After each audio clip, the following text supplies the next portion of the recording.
Hey Gemini, this is Perrymore Tarot's weekend reading from October 17th through the 19th, 2025. This is for Gemini. Last shuffle for Gemini. Let's see what's going on here.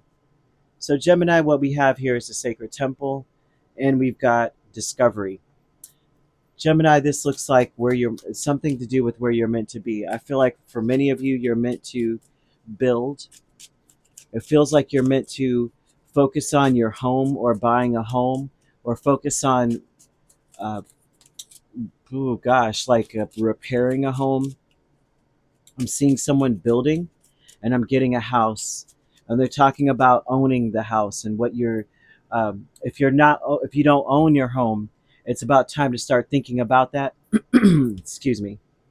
I have to apologize in advance because I kid you not, I'm coming down with something. The weather in the southeast is ridiculous. 1 minute is cold. Like I woke up in the morning, I'm telling you, y'all, it was like I don't know. It felt like 30 degrees. It really did. I mean, we were cut. We had I could see frost, and at the end of the day, it was like almost 80, and it feels like just that up and down energy. And then it rained, and then it's like dry. It just got me. So I apologize for my voice in advance. I hope it doesn't go out, and I hope uh, that it doesn't annoy you. Me clearing my throat every 5 seconds. So but the Sacred Temple with the Temperance and the Page of Wands here with the Page of Swords and the Fool, the Sacred Temple speaks of where you're meant to be. You're meant to be observant, pay attention to detail, listen. Like if you're asking questions, and a lot of this would be asking questions in order to make sure that you are clear on things that you already like things you think you know already. Okay, so this could be that you misunderstood something or you were misinformed, and you want to make sure that you are clear. So with this energy, this talks about how you're meant to take a leap of faith off of what you know. Especially though, one thing I want to make clear is the house energy, our home. They want you to focus on your second house and 11th house also. Speaking of houses, second house and 11th house speaks of a community, usually. The community that you may feel that, the type of place that you want to live, that you like your dream space that you want to live in. They're bringing that up. Okay. They're bringing up where you live. It feels like if you were to go, if you wherever you go, wherever you want to live or move, I feel that people are going to follow you. And I mean this in the way of like family will follow. Like if you were saying, okay, I decided I'm going to move over to like another town over, the rest of the family would start thinking about doing the same. It feels as though you have been the martyr in the family. You have been the one that everyone kind of like, they'll take the roses, but they throw you the thorns, you know? I feel that they're asking you to learn from the past or to take in the lessons that you've learned over time from the past, right? And apply them and realize that you're much stronger than you know. You're meant to be a guiding light. So this is talking about a lot of times the second house represents your self-worth, who you know or what you know about self. Being grounded usually is about there's facts that you can ground yourself to, right? Something sturdy that you know about yourself. I'm a fast learner. I'm a dynamic individual. I take leaps of faith, and I have maybe I'm a person that acts off of faith. I'm a person who turns the thorns into a crown, right? You could give me thorns, I'm gonna make something stylish out of that mess. I feel that you have to ground yourself in some basic facts about yourself in general. And yep, yeah, you got to do that.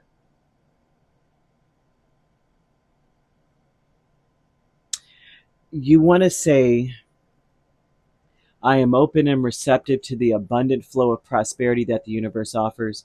All my, mm, All my needs and desires are met before I even ask. Everything I want is coming to me before I even open my mouth, kind of thing. Make that phrase your own.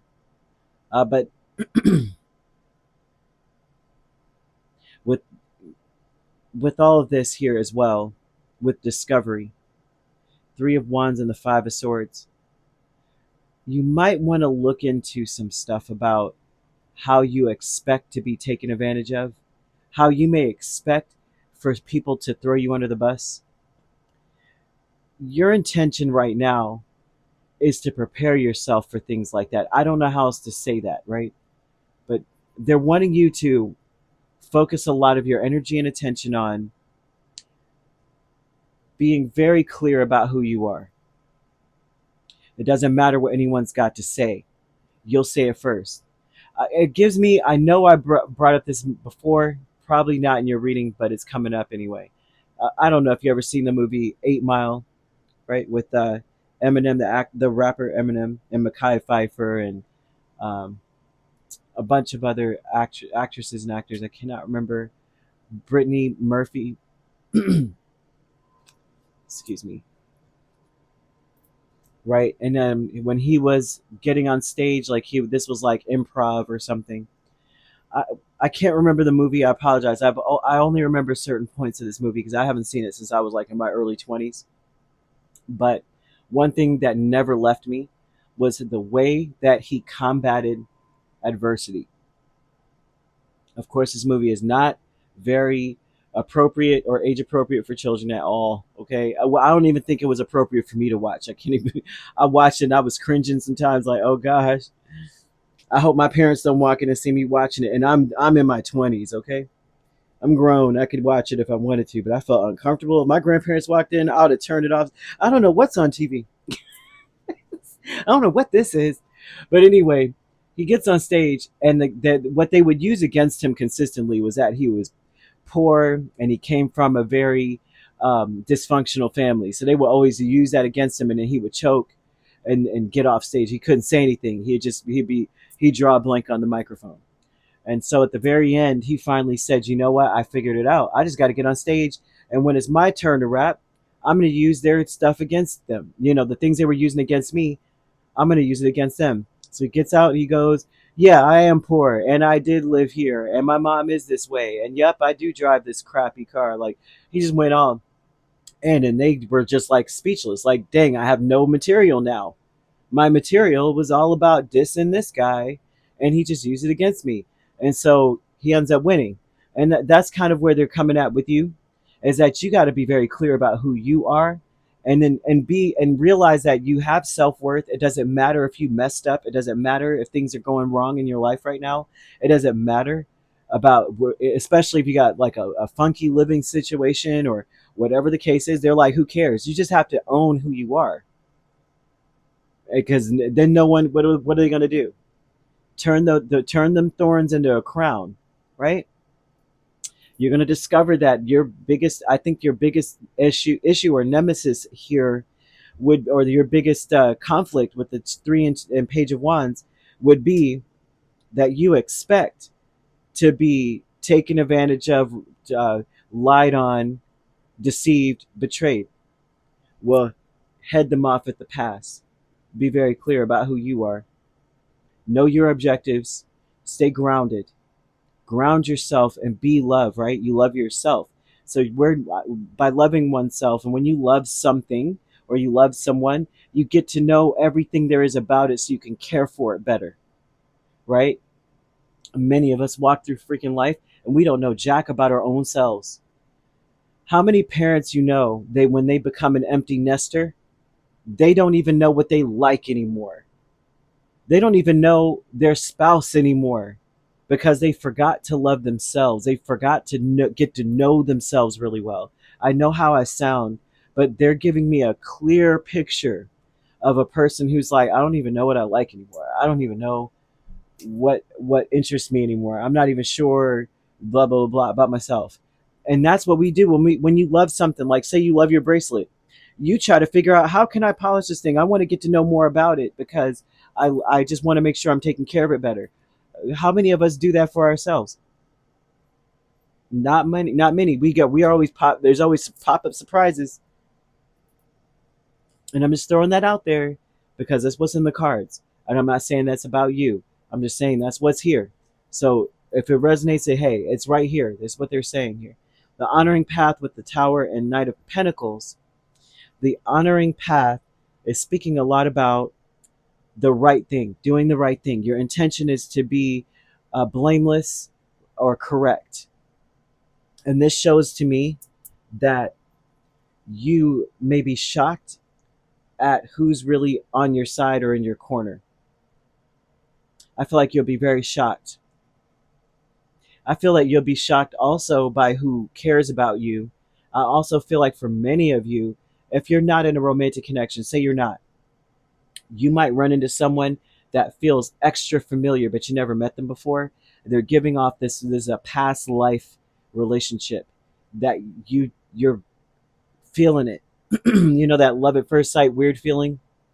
I don't even know how I could love them. It feels like I know this person. I look them in the eyes and it's like I know them. And it doesn't necessarily have to be romance. This could be a friend or someone that you meet and you're just like, I don't know what it is about you, but I feel connected to you in some way. And I feel like we were meant to be around each other. This could even be that vibe. I felt this way about the elderly. I met elderly people and I'm like, man, you are just like my grandparent. And you're my grandma now, or I just care about you. I'm going to be there, be around. And so that's also coming up, but this also is coming up for love. I'm seeing someone falling in love with you, like out of the blue, first sight kind of vibe. And it's going to come in like out of nowhere. It might shock the crap out of you. Yeah, well, I cannot make this up. Kindred partnership with the King of Wands and Ten of Pentacles. I cannot make this up. I feel that this is someone who will not want to let you go. This is someone who's going to be overbearing. It's going to feel overbearing because I don't know that you will feel the same way. Even if you're in a connection, I feel like this is someone who's going to come in and do this to you, and you're not going to feel the same way about them. And I think that would be overbearing. I'm seeing angel number 2002.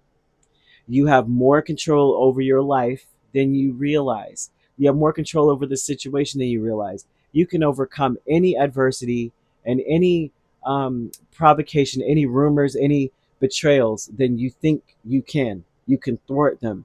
They're telling me that you just got to be upfront and personal about you.